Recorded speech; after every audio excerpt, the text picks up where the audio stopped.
Good evening, Poe fans, and welcome back to Poe Discussions with Carmen and Jeanie. And hey, Jeanie. Yo, I'm right here. All right, are you ready? I'm ready as I'll ever be. All right, I am Carmen Bolden. And I'm Jeanie Smith, and we are the Poe-tastic Potastic 2. 2. All right, take a breath and say it. We're getting closer. Oh, I thought that was actually much better than normal. Really bad Anyway. when we can't do it in the same room, but Yes, absolutely. So we have a very special guest this evening, and her name is Catherine Baab-Muguira. And Catherine, if you would love to tell us a little bit about yourself. Sure. Like you said, I'm Catherine Baab-Muguira. I'm a writer and a journalist. In the last couple of years, I've contributed to the Wall Street Journal, Slate, CNBC, NBC News, a number of business publications. And then a couple of years ago, here's the Poe connection. I had a book come out, and it was about Edgar Allan Poe. It's a semi-satirical self-help book based on his life and work, and it's called Poe for Your Problems: Uncommon Advice from History's Least Likely Self-Help Guru. Yes. People can't hear this, but you're showing the book in the Trying to take the glare off. Wonderful. So that came out just a couple of years ago, and I'm a Poe obsessive. I guess that we're all Poe obsessives. That's why we're here, right? That's right. That's exactly right. So tell us a little bit about your book. Sure. The funny thing is that this is a kind of it's listed in the humor section at Barnes and Noble. Like if you want to find it's the only Poe work in the humor section at Barnes and Noble. Oh, wow. Okay. But honestly, it came from a dark place. Maybe we all come to Poe like this, but I had been a fan as a kid. I grew up in Richmond, Virginia, where he is from too, as fans will know. And I read a lot of him as a kid. We get him in third and fourth grade here. I could remember. Oh, wow. Okay. Yeah, you get it real early. And I think a lot of it went over my head in terms of the violence and the darkness, but it did appeal to me too. Yeah. So anyway, I had a big phase with him then. And then as an adult, I came back after, it was just a dark period in my life. And I suddenly got this urge to start reading him again. And I went down a complete rabbit hole. And I read the Library of America editions, and those are just thousands of tissue thin pages, but I could not get enough.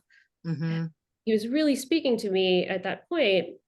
And I started to slowly develop this thought, especially as I dug into his letters and the biographies, just that he's an amazingly brave person. He obviously is a very flawed person too, but he stood up in the face of so much tragedy, professional disappointment, all sorts of disappointment, basically every variety. He experienced it. No one would choose to live his life. It was just so tremendously sad and disappointed.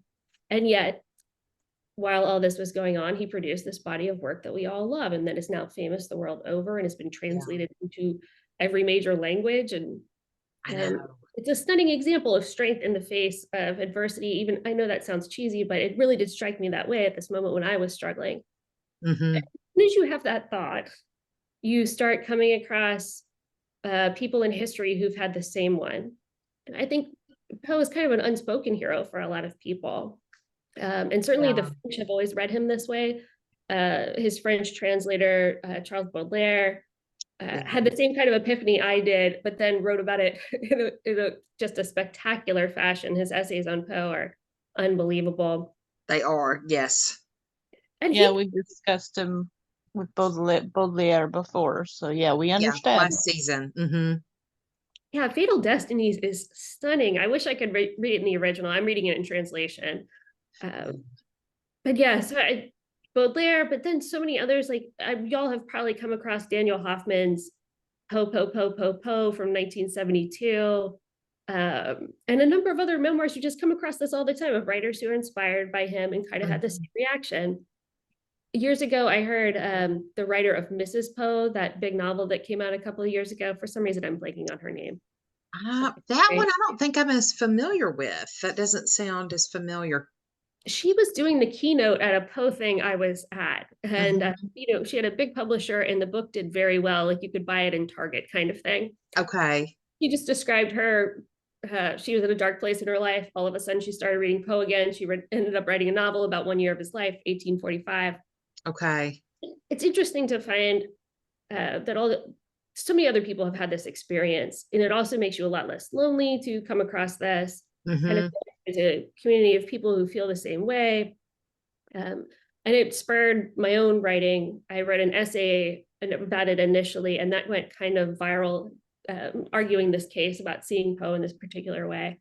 Okay. And then that I was able to sell the book on the back of the popularity of the article.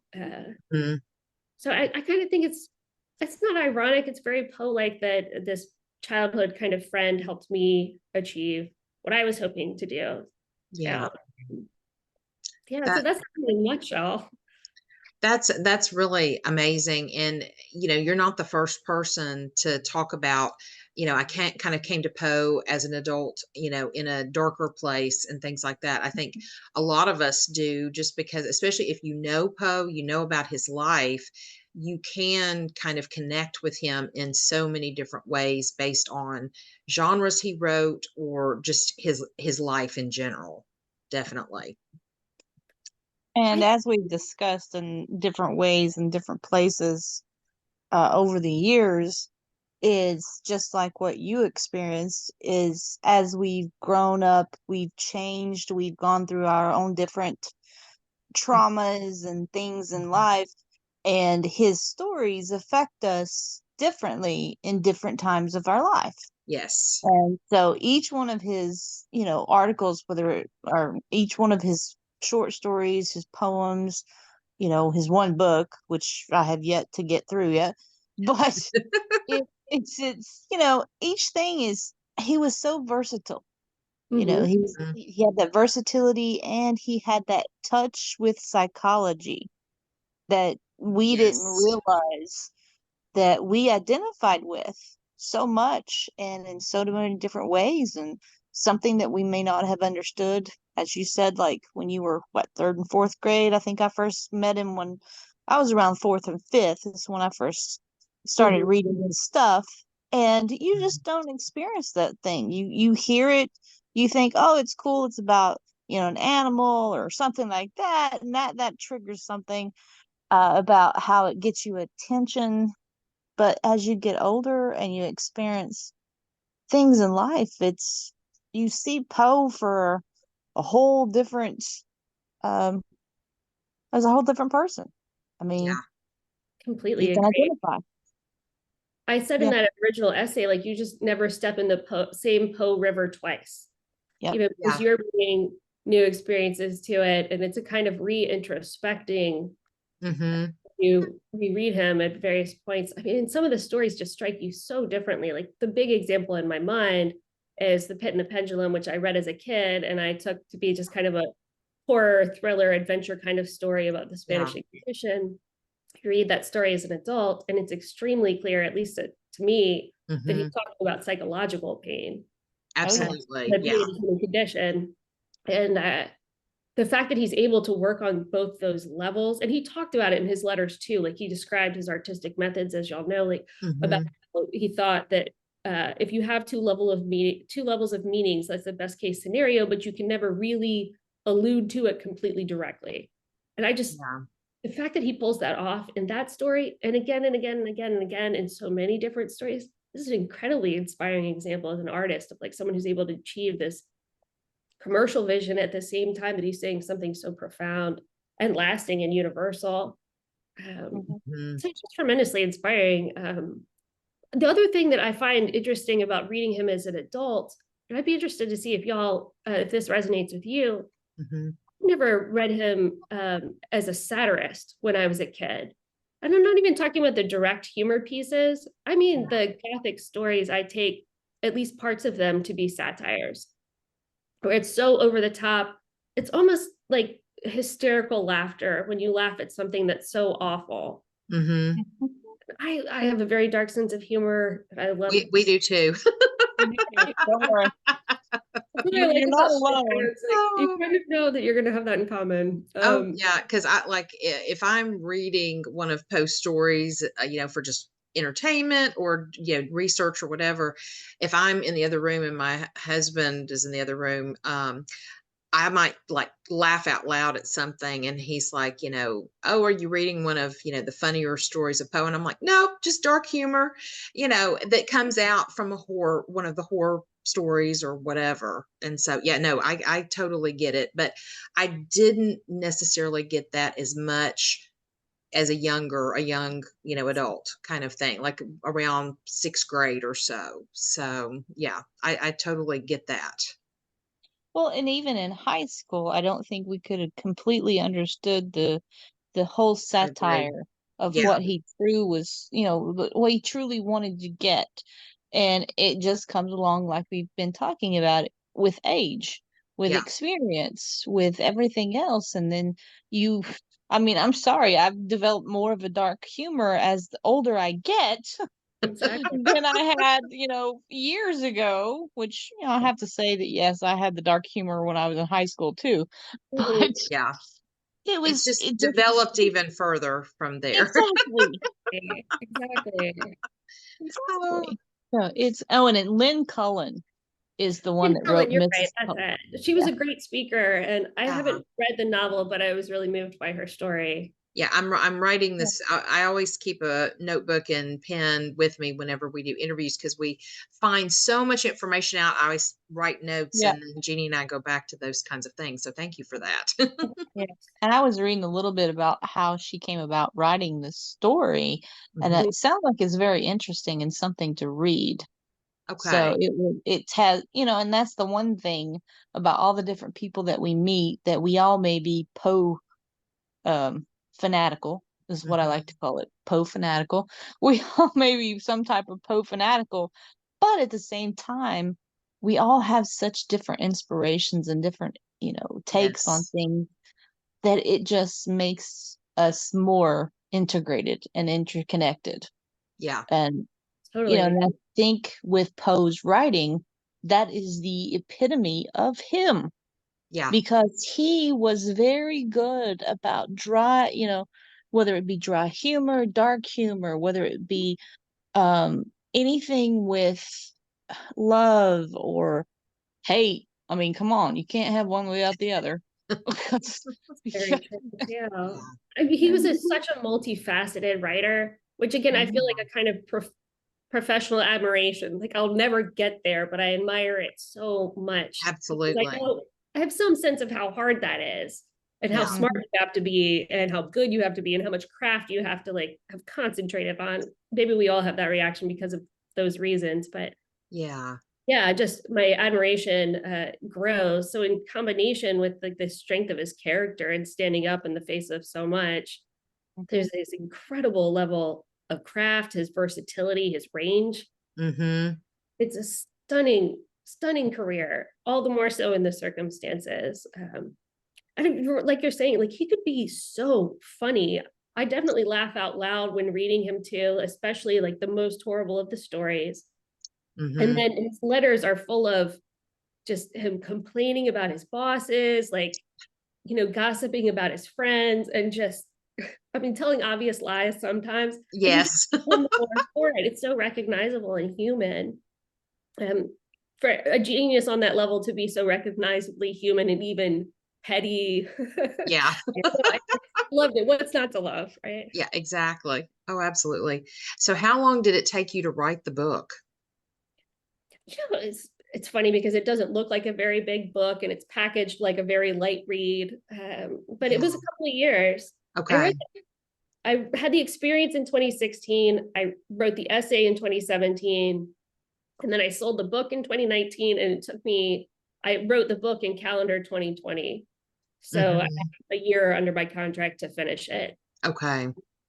That was an interesting year to be writing about Poe because like the entire world went Mask of the Red Death and Yes.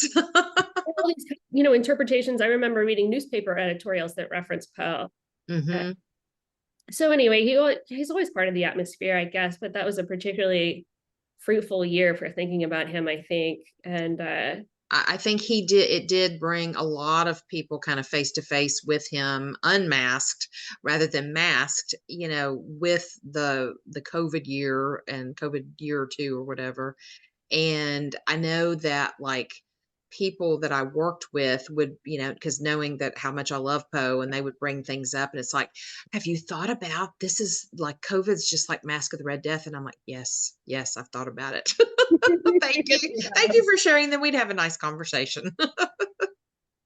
Well, and on the Absolutely. same aspect of it, not just the Mask of the Red Death, it was the historical aspects that Poe liked to bring into his stories.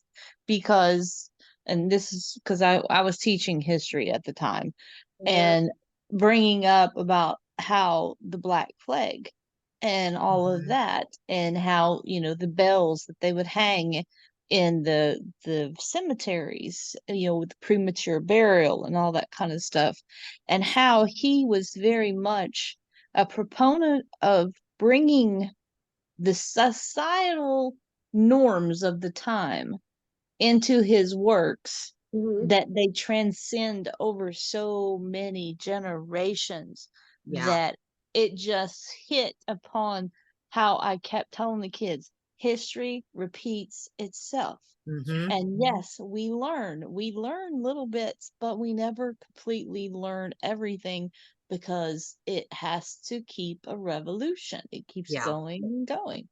And so the Mask of the Red Death was the perfect example in the pandemic Yeah. of bringing in the society trends of the, I hate to say it, the bubonic plague. And Yeah. most people think the bubonic plague is no longer in existence, but there are cases of bubonic plague every year.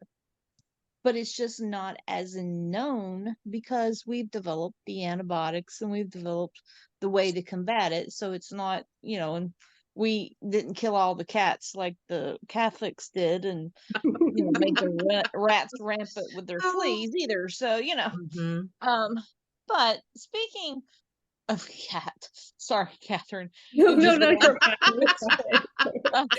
but with Oh. your book, and I'm gonna admit I haven't had a chance to read it yet, because Carmen's harboring the copy. Yes, So I have she read the hasn't whole started yet. thing and I could not put it down. I loved it. It was awesome. It was awesome. But Thank you so just when much. she told me the name, and I looked up the book, I went, it may be listed as humor, but it's just so perfect. Yeah. Because if anybody would know anything about the crap that we have to deal with in life, it would be Right? Edgar Allan Poe. Yeah. And the sad part is I think he never actually got to experience what his work truly meant to people. Yeah. And that makes me sad to Yeah. know that he never understood. It's kind of like with the painters that die before they actually get to see Yes. the experience of their art. Mm-hmm. And that's the way I look at Edgar. It's like, I am so heartbroken to Yeah. know that he never once got even close to feeling what he is encompassing now in our Yeah. society. So, It's such a but profound question. Like, does Yeah. posthumous fame justify your suffering, or just the hours you spend on it? And I mean, Yes. most of us will never achieve Poe's level, No. Oh like in, no. but and yet we spend a large part of our time, working on our stuff. And I like the way that his life and work both ask and fail to answer that question about whether it's worth it. Maybe one body of work couldn't. Mm-hmm. Maybe the question's just open, but it's humongous. Yeah. I'm not sure. I don't know where I even come down on that. It kind of varies by the day. Sometimes I think that the simple act of making the work, the creative act, Mm-hmm. that is where you're going to get any payoff. And there are payoffs involved. The absorption that you have when you're working. I think Poe too, having been such an astute critic, could Yeah. understand why his own work was good. So I think he pleased himself. At Yeah. least at moments, no one pleases themselves all the time. Yeah. But again, you're right. None of the money, none of the fame, none of the awareness of having this absolute global impact and being such a humongous picture, like not just in American literature, in Spanish language literature, French language literature. Yeah. He's a huge presence in Romanian literature of all things. So anyway, yeah, I Well, feel like and I think you mentioned something about, some days he may have been, pleasing to himself with what he was writing, but he was constantly re-editing because there's so many versions of his work. When we were doing the birthday episode with Virginia and Levi, we decided, we were like, well, let's find a positive poem to celebrate his birthday, and so we picked The Happiest Day. And the first version I found had, Jeanie, was it 6 stanzas, I think? No, it had 5. It had The 5. original one Yeah. had 5, but then it was re-edited And he 3 had or 4 more times 6. and had Yeah. 6. Yes. And so it was like, whoa, we've got to all use the same version. And we didn't realize it was that vast of a difference. And, yes. We've noticed, slight word changes or, something like that. But it's like, oh, this is quite different. And Like, so that leads me. Oh, sorry. Go ahead, Catherine. No, go ahead. No, I was just actually going to ask about, you introduced and I read about on your website how you are a journalist and have, written articles for like the Wall Street Journal and other vast avenues. But the Wall Street Journal one always strikes me the most is because people, when they hear Wall Street Journal, automatically just think it's a bunch of stock, Right. everything. They don't realize how much is actually embedded within the Wall Street Journal, and it may not be, riddled with all these pictures that you see in regular newspapers and everything. But if you look at the actual articles, they're just so in depth and so much about what's the world around us. So I was kind of curious is, one, how long have you been a journalist? And 2, what types of articles have you kind of submitted for these journals? Sure. It's been a sort of long road. My dad was a journalist, so I was always sort of aware of it. But he got out of newspapers in 1991, kind of seeing the writing on the wall. At that time, he worked in evening newspapers, and we all know what happened to those. Yes.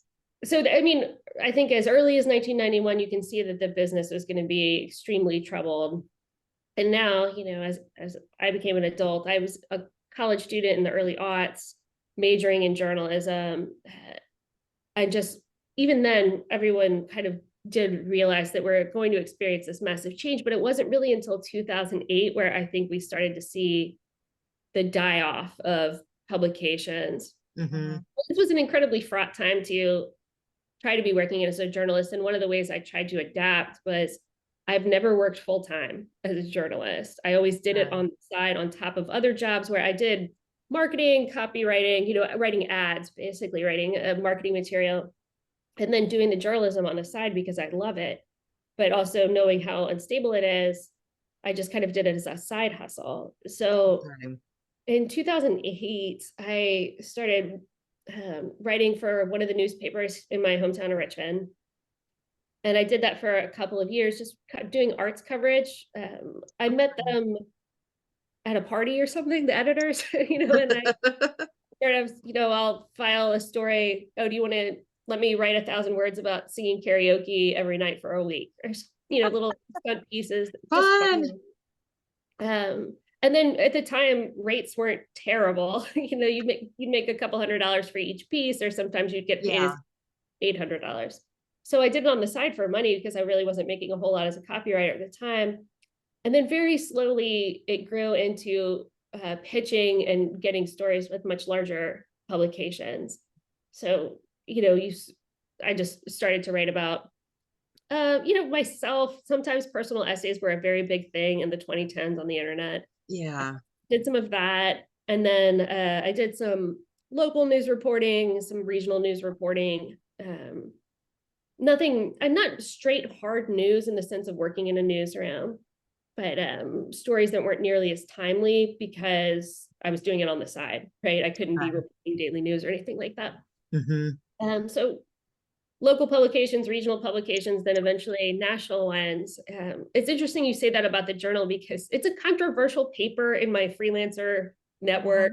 Not everyone agrees, especially, but not commenting on that one way or another, their standards are incredibly high. I've never Imagine. worked so hard. They have the highest standards you're going to come across in the journalism world. And their weekend review is incredible. Adam Kirsch, the editor there, is an incredible, he covers their, writing books, reviews, that sort of thing. He's incredibly bright and good, intimidatingly so. But it was a long road. It took a long time to get to those levels. And I pitch all the time. Like I, suggest to an editor that I want to write XYZ, and you get rejected all the time still. It never stops. Yeah. But I wish I'd been born in a different era, but also Poe's era shows us, his journalism jobs were incredibly unstable. Yes. Yes. Laid off, and his checks were late, and everything that a freelancer faces now, he faced in the 1840s. So, and there's something comforting about that. Yeah. And I was going to say, a lot of movies even portray freelance writing as the same. Just all through the era of, film, when you think about it. Well, any type of freelance work is very much difficult because it's a hit or miss. You have to follow the trends, you have to follow the times, you have to understand what will sell, what won't sell, because it's like you're marketing yourself along with what you do for a living. And as you said, I think that's one of the things that Poe did. Well, some systems, so some well, some not, but like anyone. Yeah, like anyone. But him being critical in his magazines and stuff shows, as you said, how diverse and how, I'm going to say it too, a touch of a genius the man was, both on paper and off paper. Just as a world round he could go. He talked about places that he probably maybe visited once or twice or never visited. He wrote about them.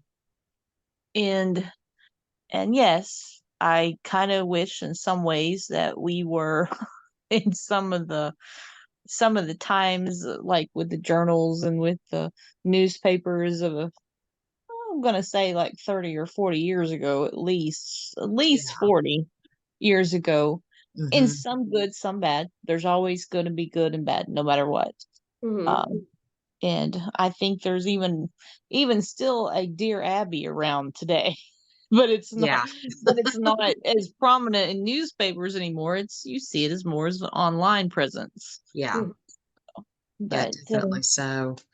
Well, one thing I want to go back to is talking about when you were growing up in Richmond and Poe was taught as early as 3rd grade.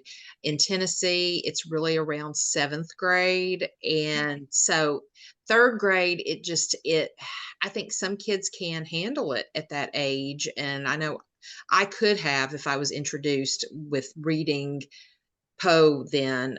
We did not have it in our curriculum then, but I'm fascinated by that. And so you said The Raven is something that you guys read that young, and what else did they teach around 3rd and 4th grade, if you remember?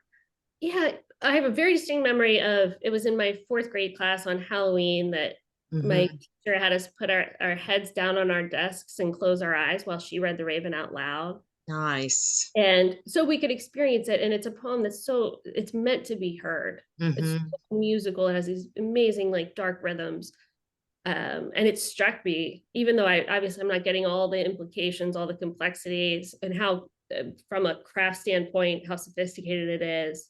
Yeah. You just hear it and you like it and you understand how articulate he's being about a sadness, I think, that we all feel, whether we've lost a particular woman or not. Yeah. So that is probably my sheer earliest. I know I'd come across him. You just can't avoid him in Richmond. He's everywhere. He's in murals. There's on literal Main Street. So, and my parents were readers too. And I had a grandmother who was an English teacher. So cool. We had a lot of books in the house. And I think once I found him, the fact that he was talking about these dark things really struck me as a kid because I was looking for someone to be honest with me about those things, I think. So I just tore through. I can remember reading The Premature Burial. I can't believe I was allowed to read that, but I think my parents just weren't paying enough attention. Oh, wow. So yeah, I mean, all this, the Oblong Box, Cask of Amontillado, Murders in the Rue Morgue, all of that. There's just something, I mean, they're tremendously violent. And Yeah. Oh my gosh, yes. Especially Rue Morgue. Yes. yeah, the violence, it's crazy, but it's also striking and memorable. The way he holds Yes. your attention as a reader is always very impressive too. So anyway, Mhm. yeah, I think I just binged a couple of compilation or Okay. anthologies when I was a little kid. Okay. Oh, interesting. Yeah, and I mean, and I can remember watching horror movies with my dad growing up, and one of my brothers especially. And and I was a reader, and it's like I wish I would have been exposed earlier to Poe's writings, but it was probably about sixth, seventh grade for me. So I always ask those kinds of things because it just that fascinates me. Fair. I mean, who knows? Maybe we would all have turned out even weirder and less well adjusted if we had That's found him true. sooner. Who knows? Maybe it was fortunately late that we found him. Who knows? That I'm is kind of true. worried of thinking if I could have turned out weirder, that might have been a That's bad thing. true. But Yeah, that but Jeannie, that going is back very to your, true. yeah, I know. Going back to your we're gonna call it a self-help book. Yeah. Mhm. How well did it help you writing it? I mean, because I can see that the writing about it and seeing it from all sides, even though I can swear I haven't read the book yet, and I will, I promise. Yes, But I've got to get it to her. exactly. But just, I know how difficult it can be to get things right. Like we were saying, we edit, re-edit, rewrite, edit, rewrite, all this kind of stuff. And you within a time frame, you had a year, you said, to get it done. Mhm. So what did you experience trying to get it put together exactly the way you wanted it and putting it as, hey, this is Poe, this is Poe helping. That's a really good question. And always the thing I want to hear writers talk about, even if it's not specific to Poe. Mhm. Uh, so writing a book in a year is just hard to begin with because I was working full time. A very few writers. You have Stephen King, and basically no one else can make a living at it. So you have to do Exactly. in addition to it. So I would just get up really early in the mornings. I was also pregnant with my first child. So that Okay. was interesting too. And I was having a kind of a rough pregnancy. Uh, Mhm. but I mean, the fact that someone was trying to come alive through me and was like consuming my body and so on, that was an interestingly poet-like experience. The Yeah. tremendous pressure under which I mean, people write under greater degrees of pressure, but I felt like very under pressure at the moment Yeah. in between working full time and trying to produce a book to somebody else's standard in a year. Mhm. Um, so yeah, the tremendous pressure of that, the commercial pressure you feel to write a book that can sell, that people are going to like and review and, rate and all the rest of it, all the things that have to happen now to have a career. And Poe experienced essentially those things too. So I felt very close to him, especially when I was up early in the morning and the, world was still dark. And it was just me and me writing about him. So there were parts of it that were just amazing and transcendent. And I felt, I was enjoying myself just tremendously working on it. Mhm. But at the same time, it was an interesting creative challenge because you're trying to meld a bunch of different forms together. And, Yeah. there aren't tons of books in this genre, like of taking Gothic writers and doing a self-help reading of them. But I will say that I thought Poe's examples of satire, where he was both earnest and laughing at the form, and he was critical of the form at the same time that he's working within it.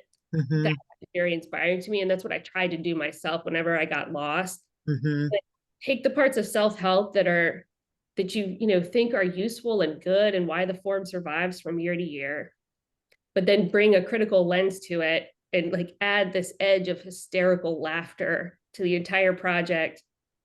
I don't know. That's what I was trying to achieve, and that was very much based on his example. It was tremendously fun to do. I will say I can barely look at it now because like that word choice is terrible. That's the wrong verb. Yeah, you I think, go back and reread things that, you wrote like what, a month ago. I know I do the same thing. Things I wrote just a month ago, and I look at it and go, what was I thinking? yeah, That doesn't belong there. That could be written so much better.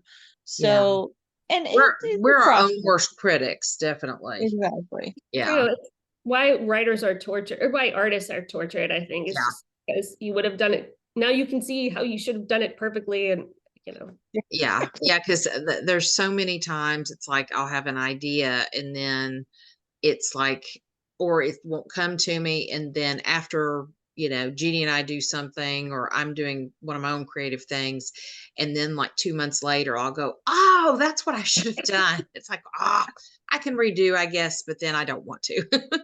Yeah. And can you absolutely. think that maybe thinking about it in that aspect of things, that maybe Poe was um, being ridiculed even more by himself because he was not only a critic of his own work, but he was criticizing other works, Yeah, and so, and we know that we can see things that other people can't, or we view things differently. It's all about the audience too, yeah, between, the self, the audience, uh, all those kind of things.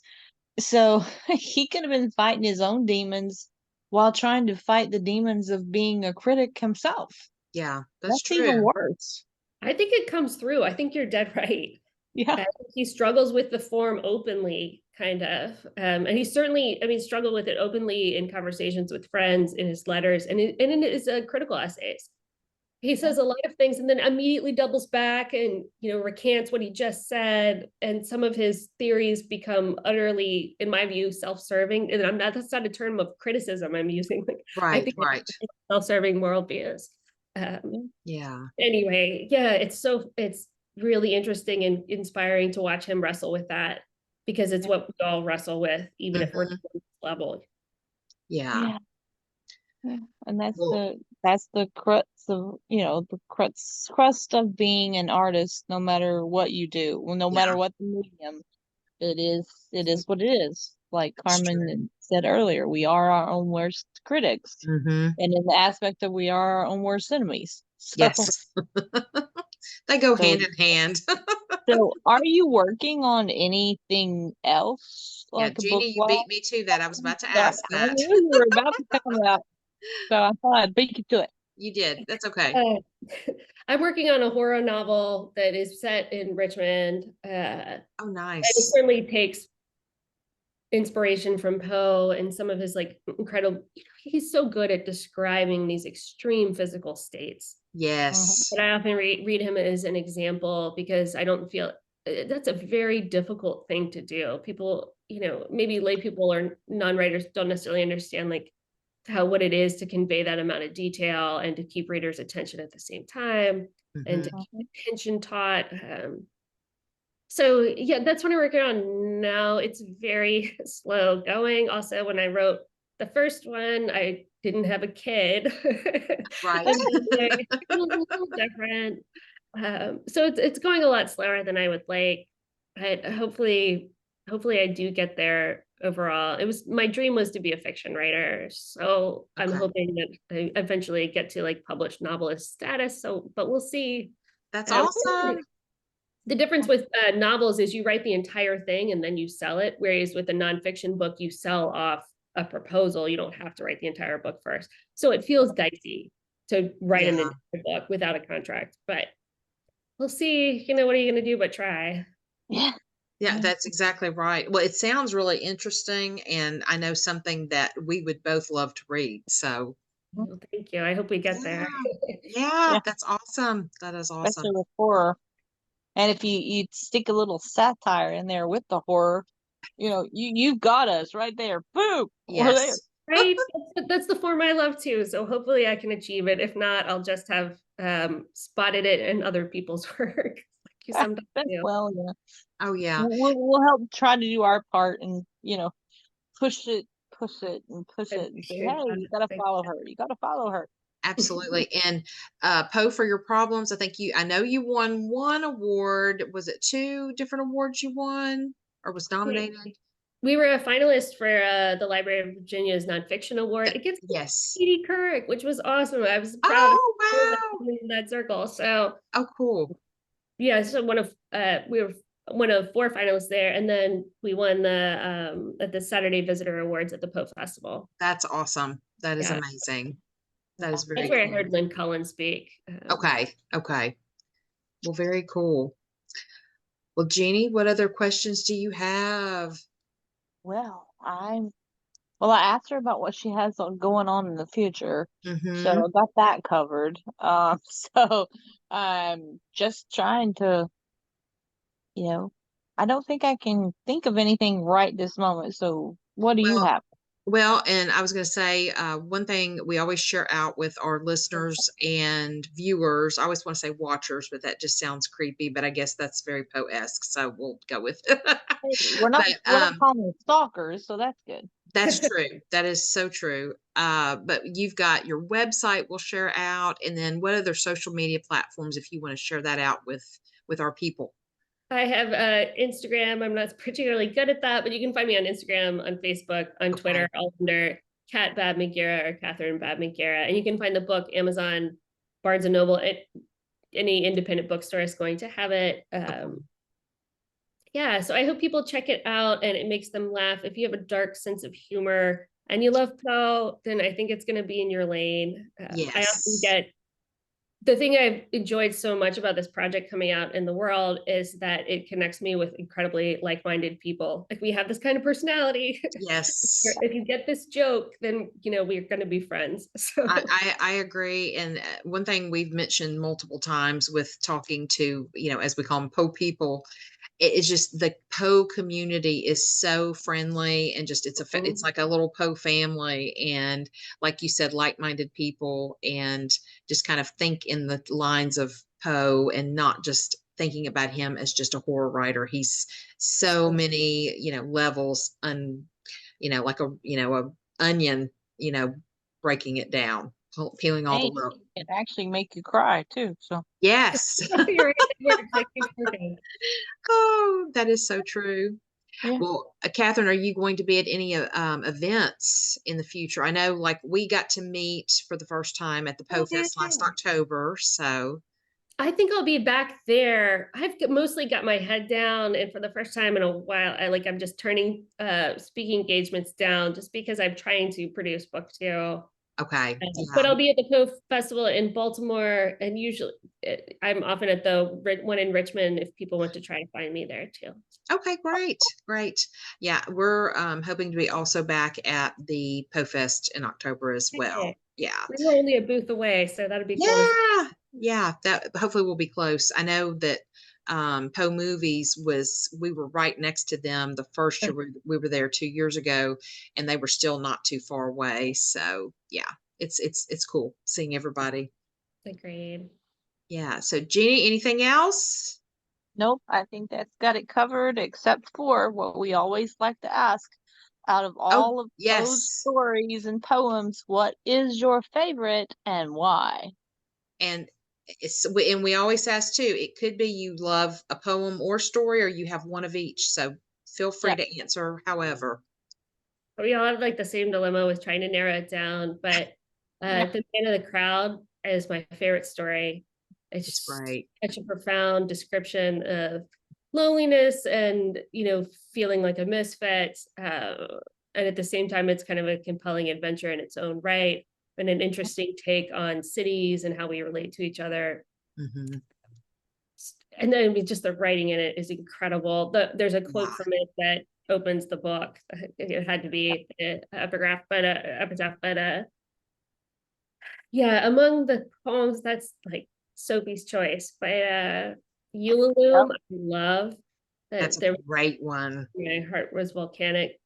I think that one has a lot of post poetry have those incredibly like almost sick rhythms to them, where you're just moving toward a terrible conclusion. That one is just insane how well it works, and how dramatic it is, and almost like dramatic to the point of absurdity, which I love too. So I think it's so hard to say, but today those were my favorites. Yeah, it is. It's hard to narrow them down because they're all so good, and for different reasons, of how it And can fit with whatever's going on in our lives at the time too. Yes, absolutely.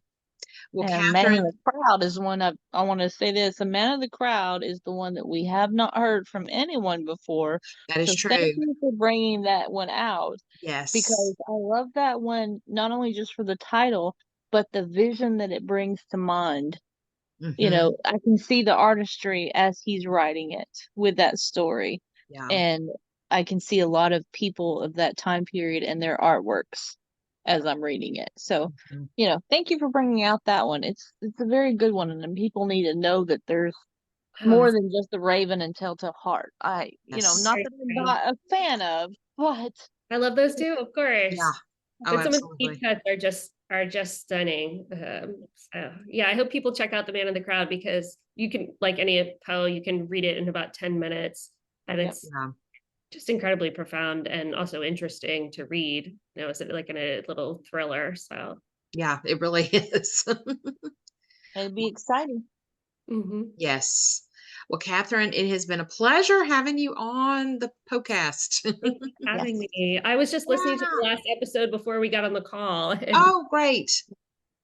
Yeah, that was super cool. I'm convinced by what he said by 2-act structure. So people should look up that interview. I thought he was being very smart about what he was saying about structure and stories. R.A.'s great. We had a great time with him, talking with him as well. So, and he was at the Poe Fest too. I don't know if you got to meet him. I don't think so. I'll look for him next year. Yeah, he was nominated for a Saturday Visitor Award for